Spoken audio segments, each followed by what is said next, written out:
its fingerprints. What? Kaya sana talaga magkamali na si Sir Pepe nang sa ganun, malaman na natin kung ano talagang nangyari sa kanya. Bakit ninyo tinumon si Papa? Sabi ni Moira Carlos, sandali lang, ano ba ang changes of survival ni Lolo Pepe? Sabi ni Doc, may chance siyang mabuhay. Sabi ni Moira, ano ka ba naman, hindi mo pa ginawa ng tama, sana pinatid mo ang ugat niya sa ulo, o nang iwan ka ng instrumento para magkaroon siya ng seizure. Sabi ni Doc Carlos, sira ulo ka talaga, no doktor, ako hindi ako mamamatay tao. Sabi ni Moira, aware ka ba na alam na ni Lolo Pepe ang lahat na ikaw ang tunay na ama ni Zoe? Sabi ni Doc Carlos, oo, sinabi na ni Zoe, pero hindi ko pwedeng gawin ang gusto mo dahil malalaman nila na may ginawa akong mali. Nandun si Annalyn tsaka si Linda. Zoe, wag kang mag-alala, magiging okay din ang lahat. Sabi ni Moira, anong alright, kapag nagising si Pepe isisiwalat niya lahat. Sabi ni Doc Carlos, hindi Zoe, isipin mo na lang walang pinagkaiba yan sa mga pasyente natin na mamatay, kaya hindi ka kriminal. Sabi ni Zoe, whether or not kriminal pa rin ako, ang pinagkaiba lang nun buhay si Lolo, ano pag nakulong ba ako, dadalawin mo ba ako? Sabi ni Doc Carlos, hindi ka makukulong. Sabi ni Zoe, alam mo wala nang magagawa yan sinasabi mo, at gaano ka kasigurado na hindi ako makukulong? Sabi ni Lynette Carlos, parang ang lalim ng iniisip mo. Sabi ni Doc Carlos, napagod lang ako, pero naka-recover din ako. Ikaw, kamusta ka na? Kamusta na yan? Pasa mo, masakit pa ba? Sabi ni Lynette, hindi na okay na ako, nakausap ko nga pala si Zoe, okay kaming dalawa. Gusto ko lang humingi ng sorry, naisip pa ni Chang Susan na meron kayong relasyon dalawa. Ang sabi ko naman, parang anak mo na si Zoe. Carlos, hindi naman ako naniniwala. At saka nasabi na rin sa akin ni Zoe na nag-uusap kayo, at pinapayuhan mo siya pero hindi daw kayo magkasama kagabi. Pasensya ka na kung naisip ko yun ha. Sabi ni Doc Carlos, yun nga ang sasabihin ko na nagkakausap kami ni Zoe pero hindi kami nagkita kagabi. Sabi ni Lynette, alam ko naman na magulo yung buhay ni Zoe ngayon, tama lang na ikaw ang makausap niya. Sabi ni Doc Carlos, okay lang sa'yo. Sabi ni Lynette, oo naman, mas matino ka kesa doon sa nanay niya. Tsaka sigurado naman ako na parang tatay na rin ang turing niya sa'yo, diba? Alam mo Carlos, nanay din ako, walang magulang nagugustuhin na magulo ang buhay ng anak niya. Sabi ni Doc Carlos, salamat Lynette sa pangunawa mo. Alam mo, sa totoo lang, kung may change ako na ayusin ang buhay ni Zoe, gagawin ko. Sabi ni Lynette, kung may magagawa ka, bakit naman hindi? Sabi ni Doc Carlos, salamat Lynette. Pinagmamasdan naman ni Doc Carlos si Don Pepe, kinakausap pa niya ito. Sabi nito, Sir Pepe, ako na ang humihingi ng tawad sa lahat ng ginawa ni Zoe, hindi mo na malalaman ang sekreto namin. Sabi ni Moira, Zoe, ano bang ginagawa natin dito? You don't even be here. Sabi ni Zoe, Mommy, magstay muna ako dito kay Daddy. Sabi ni Moira, sure ka ba? Sabi ni Doc RJ, Zoe, anong nangyayari? Sabi ni Zoe, Dad, wala, pagod lang po ako. Sabi ni Doc RJ, wag ka munang pumasok, magpahinga ka na lang muna. Sabi ni Zoe, Dad, okay lang po ako, dinalaw naman ni Annalyn ang lolo niya. Sabi nito, Doc, kamusta si Lolo, may pagbabago po ba?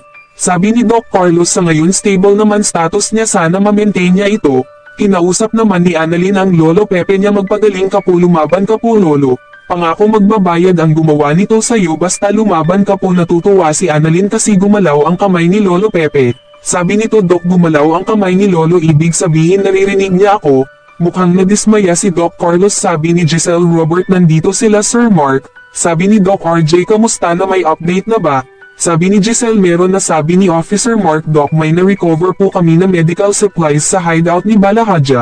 Sabi ni Doc RJ, medical supplies. Sabi ni Giselle, baka meron doctor sa mga kidnapper. Sabi ni Officer Mark, possible po, pwede din na binili nila ito. Ang maganda dito, siguradong may fingerprint ang mga yon.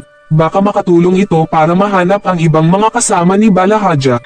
Sabi ni Doc RJ, good job Sir Mark, sana malaman na natin ito as soon as possible. Sabi ni Giselle, Obeng, pwede ka ba namin makausap ni Sir Mark? Sabi ni Josa, alam mo Lynette, tama talaga ginawa mo, napalitan mo lahat yung door lock ninyo. Mahirap na no, minsan ka na pinasok dito, paano kung bumalik yun tapos mangyari uli yun, baka mas malala pa ang gawin nun sa'yo. Sabi ni Chang Susan Korak. Sabi ni Lynette, hindi nga ako makampanti.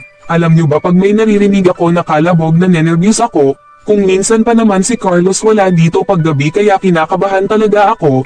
Sabi ni Josa, di kung gusto mo para hindi ka kabahan, mag-isa sa gabi, pwede naman samahan ka namin dito sa gabi, pwede naman. Sabi ni Chang Susan, oo naman, pwede ako dyan sa sofa. Ito namang si Josa, kahit sa carpet okay na yan diba?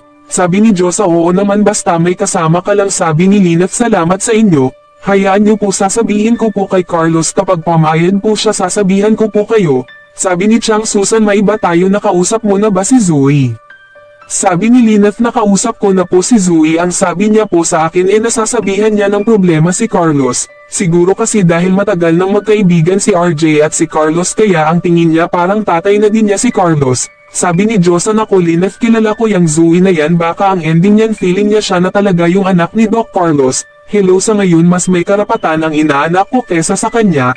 Tsaka kung makaarte yung Zoe na yan, akala mo naman siya ang tunay na anak ni Doc Carlos. Sabi ni Chang Susan, daughter, hindi niya kadugo si Carlos, sa pagkakataong ito mas may karapatan si Annalyn dahil asawa mo si Carlos. Sabi ni Lynette, alam niyo sa totoo lang iba yung sinasabi ko sa nararamdaman ko. Hindi ko mamaintindihan yung sarili ko, gustong gusto ko talaga maniwala kila Carlos at Zoe.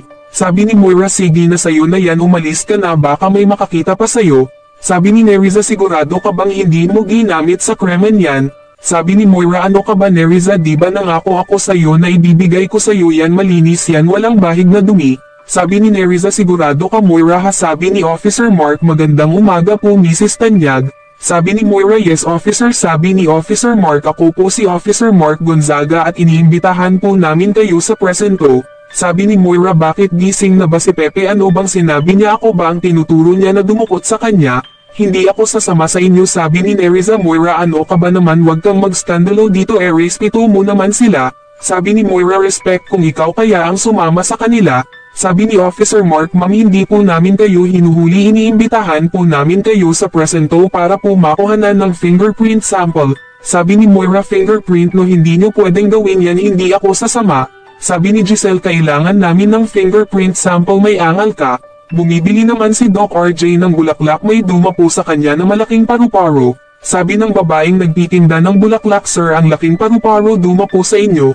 Alam mo sir, kasabihan ng mga matatanda, mga mahal daw natin sa buhay yan. Ganyan din yung tatay ko nung namatay, ang laki rin ng paru-parong duma po sa akin. Kaya nagmamadaling umalis si Doc RJ para puntahan niya ang tatay nito. Narinig naman ni Zoe na may paging si Doc Lyndon at Annalyn. Sabi ni Zoe, hindi pwedeng mabuhay si Lolo. Sabi ni Doc Kitty, Zoe, bakit, anong nangyari? Sabi ni Zoe, si Lolo nagkaroon ng emergency, nare-revive siya ni Doc Carlos at ni Annalyn. Sabi ni Doc Kitty, Zoe, alam kong mahirap, gawin mo ang best mo. Huwag kang mag-alala, alam kong natatakot ka na mawala ang lolo mo. Pero napakagaling na doktor ni Doc Carlos at si Doc Annalyn. Sigurado ako gagawin nila ang lahat para matulungan nila ang lolo mo. Magtiwala ka lang Zoe. Kaya kung nagustuhan mo ang storyang ito, like, share, comments and subscribe. Click mo na rin ang bell button para ma-notified ka sa susunod na upload ko. God bless sa inyong lahat at maraming salamat.